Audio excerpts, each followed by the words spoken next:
Hello, everyone. Thank you so much for joining us with this another deposit on the life and activity of our green thumb husbandman in the vine. Of course, we're talking about John 15.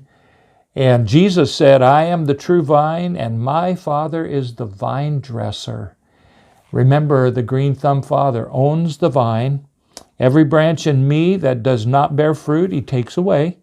We talked about that last time. And every branch that bears fruit, he prunes it, that it may bring forth more fruit. You know, from my experience, God's pruning in our lives and in our churches, for those of you who are pastors watching this, it's not fun. It's like maybe even a key family would leave or move away, or one key person would go away from leadership. Why does God do that? Well, that's what this blog is about. And so we encourage you to visit these blogs. I do want to tell you some summary points. Number one, God has mapped out a fruitful route to fullness of joy and fruit for us as individuals, and also for the vine, for the church. And so God has mapped it out, and you can find that in John 15. And pruning, his pruning enhances production. I was in southern France one time, and I saw their vineyards. They're noted for vineyards. And it just looked like they had completely butchered them. There was nothing left.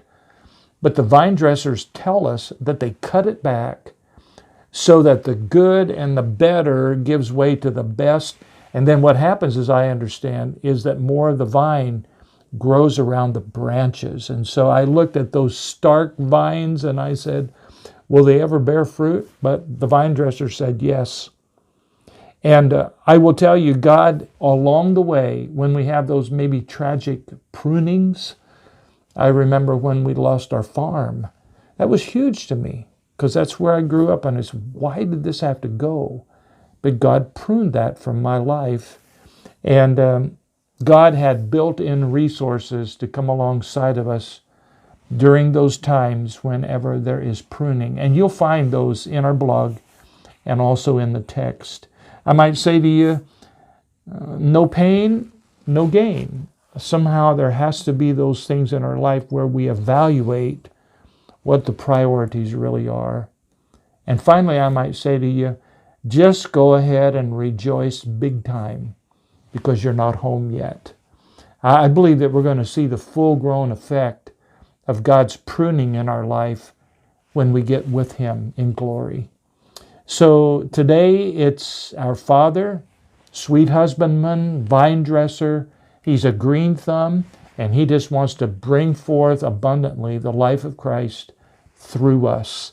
So have faith and don't begrudge God's pruning. Check out our blog. Thanks for joining us today.